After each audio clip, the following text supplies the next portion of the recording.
And so I want to talk about the significance of America's relationship with Israel. What is the significance of that, Adam? Well, America has been a constant friend and ally of Israel since the foundation of the modern day state. In 1948, 11 minutes after Israel declared its sovereignty, the United States confirmed that publicly. I think it was President Harry Truman was the one that did that. So the U.S. from the beginning, over 70 years ago, 72 years ago now this past summer, was a friend and partner of Israel. Now, America has continued through the ups and downs and the ebb and flow of administrations.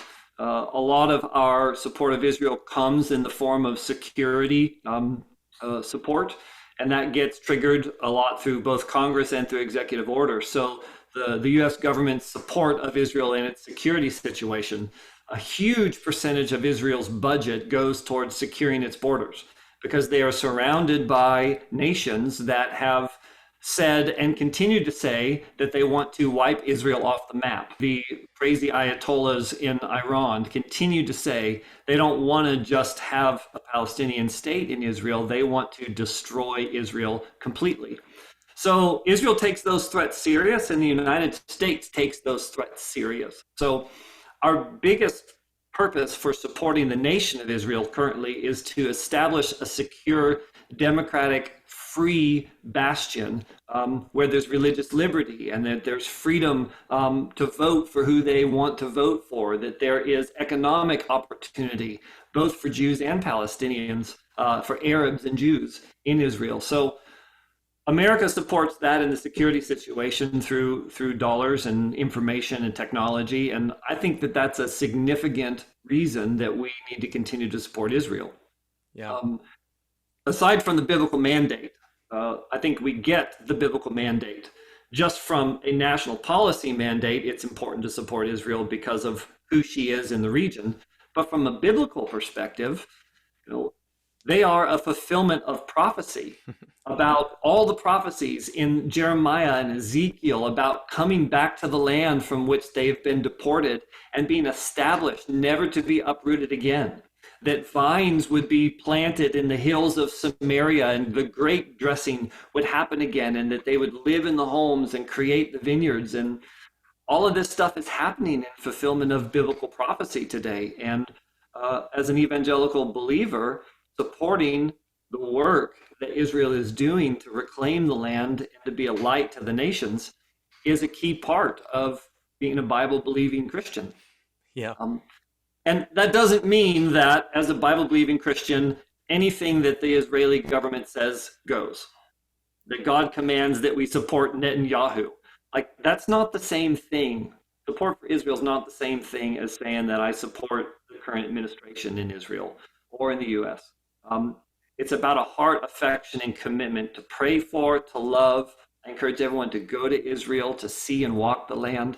But it's important that believers not confuse support for Israel with blind support for the government that's in power, right? As would be with any, right? Yeah, and we make that mistake a lot. Yeah. So do you see there's an opposition to America's support of Israel, and why is there an opposition to that?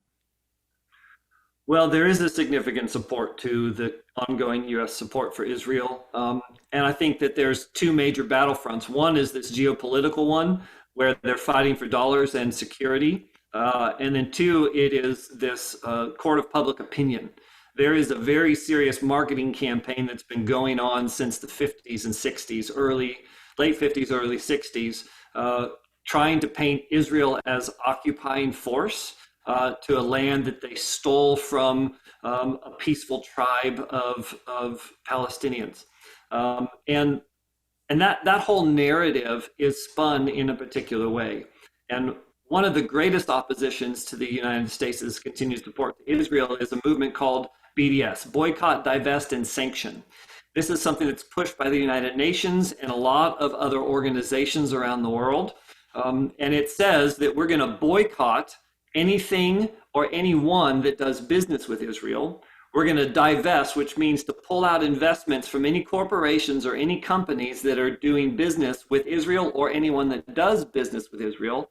And then they seek to sanction anyone that does business with Israel from a national. So they lobby governments.